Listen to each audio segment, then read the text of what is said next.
Hello everybody, welcome to the latest edition of the Coaching Conversation.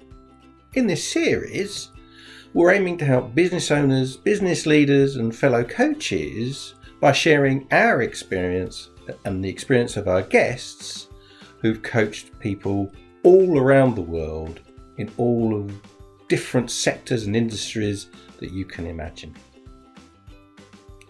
So very little more to say other than do please now sit back, relax and enjoy this edition, and look out for a special offer for our loyal audience at the end of the programme. Hello everybody and welcome to this edition of the Coaching Conversation. And today our topic is going to be helping business leaders make their team wellbeing affordable, practical and a reality. And my guest today is Ryder, who specialises in this field, and she's going to tell us all about herself. But for the sake of transparency, we need to be absolutely clear with you, dear audience. Tara is my daughter. So, Tara, welcome to the Coaching Conversation. Thank you. And you started your career in HR, but you moved on from that. Do you want to just explain how you're doing what you are doing now, how that came about? Yeah, sure. So, as you say, I started my career in HR. It was a good, long, interesting role that I had, quite varied, lots of different businesses, different industries, but I just reached a point where I felt that it became very reactive. We were never really proactive for employees, especially in the world of wellbeing and looking after staff. And I just felt that it was an avenue that I wanted to go down, something that really interested me, and finding a way in which individuals and businesses can actually spend more time and more effort into looking after their staff, and also allowing us as individuals to look after ourselves as well, realising the importance of the mental health side of us, really. You talked about it already, but you work both in the workplace and on a personal basis with clients. Yes. So how do you define well-being? What is it? It's such a varied thing, really, and I think we all have a different understanding of well-being. We use the words well-being, wellness, so lots of different things. But for me personally, it's understanding what's right for us, what we need to look after ourselves. So the business is called Mindset and Body Therapy for a reason, because I genuinely believe we need to look after our bodies and our minds. And, if they're both working and we're looking after them, then we're in the best place that we can possibly be. So for me, well-being is really just finding a way that helps us cope with life's challenges. There is no one size fits all. So offering a variety of solutions through myself and other people is a way of which we can find a way to help keep ourselves going and keep ourselves happy. I think anybody in business understands that well-being is a hot topic. But in reality, why is it the responsibility of an employer to care about or take responsibility for the well-being, the wellness of their staff? That's a good question. I think a lot of that comes down to realising that, yes, individually we have a responsibility as well, but from an employer, if we have healthy staff and our staff feel valued, feel looked after, they're going to stay. People are going to want to stay where they are. They're not going to want to move on. So you're going to have a more stable workforce. You're also going to have a happier workforce. You're going to have a more productive workforce if they feel that they are looked after, that if they have options if they aren't feeling well, or if the mental health has taken a bit of a dive, they know that there's somewhere to go. So rather than ending up with staff off sick, they can try and be more proactive and stop that from happening. Okay. Obviously, for most employers, this is fairly new stuff. Mm-hmm. How do you help them in a practical way to make well-being in the workplace actually happen? We give them the solutions, really. So a lot of businesses don't know where to begin. They might have like an EAP program, so employee assistance program. So they may have something. Some have some like cash programs where they staff can go off and have some kind of therapy or something like that, so that they may have the basics in place, but when it comes to offering different solutions, they don't necessarily know where to begin, where to look, or if a case of having to go to lots of different companies. Whereas what I try to do is be that place where they can come, they could talk, we find out more about what's happening, what's going on, what kind of things do they need, really understand the business and their staff. And then myself and my associates, we work together at providing a variety of different solutions so that it fits exactly what they need and what they're looking for. So it really takes the pressure off them, and it allows them to actually put into place the things that they've been talking about. And tailored to them, from what you just said. Completely. Yeah, completely tailored to them. And what would a menu of potential solutions include that they could choose from or you could recommend? So it could be things like mental fitness coaching, Reiki, massage therapy. We could do talks around fitness and nutrition. We also have people that can offer acupuncture. We've also got hypnotherapy. There's also we can have resilience training. There's a long list that we can keep going. You know, if people say something in particular, like if they want yoga, we can source that. We can sort that out for them. So a typical client clearly has employees, but a typical client, what would they look like? It's usually a business of ideally around 100 staff, but you know, we do work with clients that only have 10, 15 staff, but have the awareness of needing to look after their staff, are open-minded to the idea that staff need something. It doesn't have to be a particular industry as such. It's just being able to speak with somebody that actually wants to put something in place but may not necessarily know how to do that.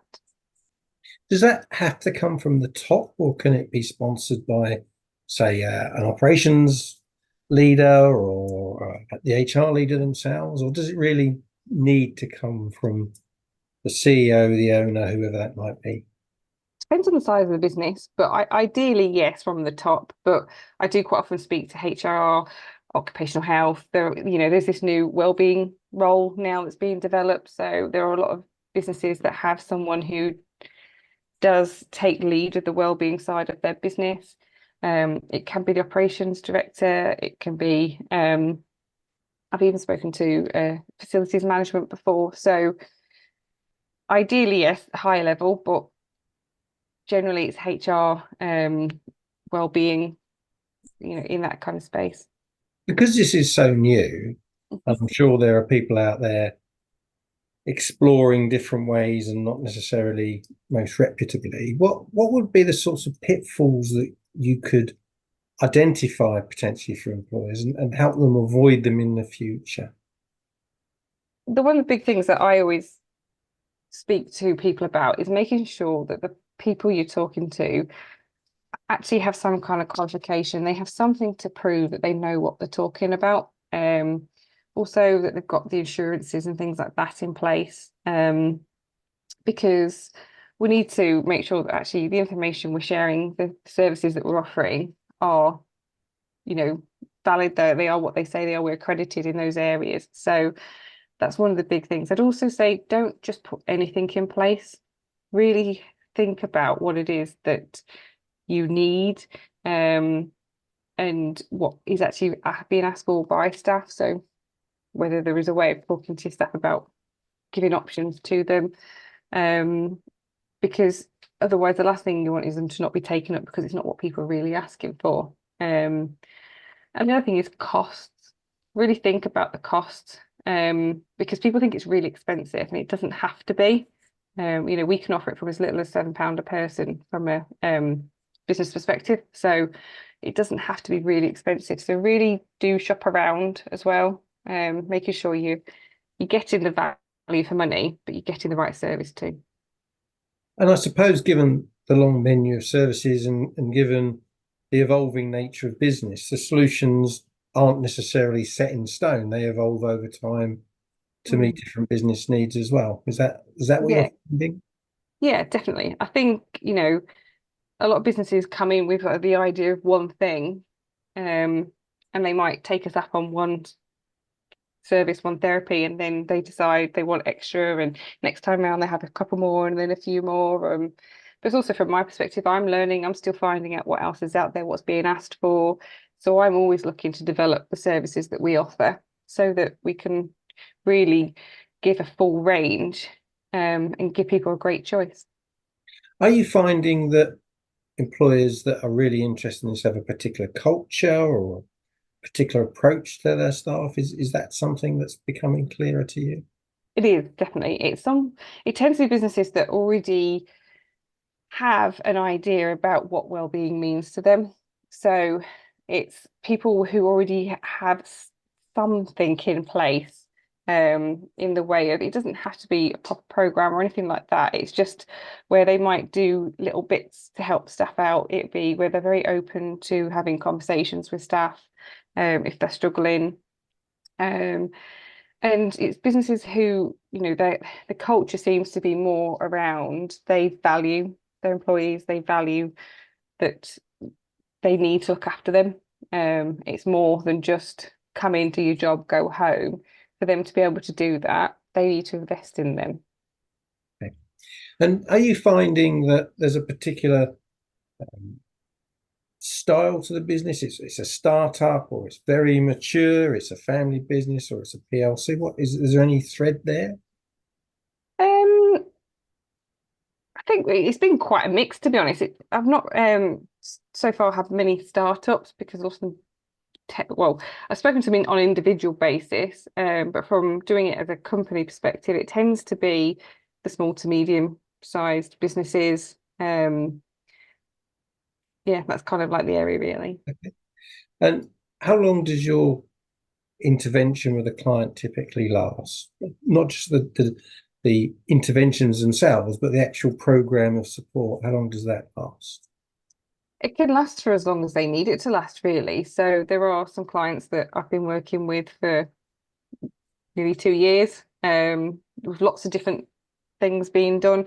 For example, if you take our coaching program, that's like a 7-week program, but that tends to lead to additional work. So it can be quite short, with regards to hypnotherapy, it could be a few sessions, but it then can last to a lot longer. And I like to create the long-standing relationships because it allows us to really get to know the business, the person, and really work with them. And what do you get the most for yourself out of this kind of work? Why do you do it? I think it's because, we've all had struggles, we've all had moments where we've needed help ourselves, or we've needed to seek some assistance to kind of get through those tough times. And realizing how that's all helped me, being able to work with people to give them solutions, give them the chance to actually create a happy version of themselves makes me feel good. And I like to see at the end a change in people and how they get to take ownership of their own happiness. That's great. Thanks, Tara. Thank you. If the audience want to find you, where will you be? So you can find me on all the social medias under Tara Ryder or Mindset and Body Therapy. Or there's my website, which is www.mindsetandbodytherapy.co.uk. Or you can email me, which is tara@mindsetandbodytherapy.co.uk. Tara, thank you very Thank much. you. So there you have it. If you care about your employees, if you really want to commit to their well-being, there is help at hand. Tara Ryder can take that off your desk and help you with it. We've learnt today. Thanks again, Tara. And that's it for today. And we'll see you again in the next session of the coaching conversation. Bye. So there you have it, the latest edition of the coaching conversation. Hope you enjoyed it, hope you found it useful, and I hope it did what it set out to do. As promised at the beginning of the programme, here is a special offer for you, our loyal audience. If you reach out to me at gwiley@saydream.com and mention this podcast, we'll make available to you a coaching program for you and or your team at a 50% discount. So where can you reach us? So it's definitely gwiley@sagegreen.com. You can also reach us at the Executive Mindset at sagegreen.com, and our website is clearly theexecutivemindset.co.uk. If you enjoyed this, do please leave us with a wonderful rating on Google. We'd really appreciate that. So nothing more for me to say now other than see you again soon.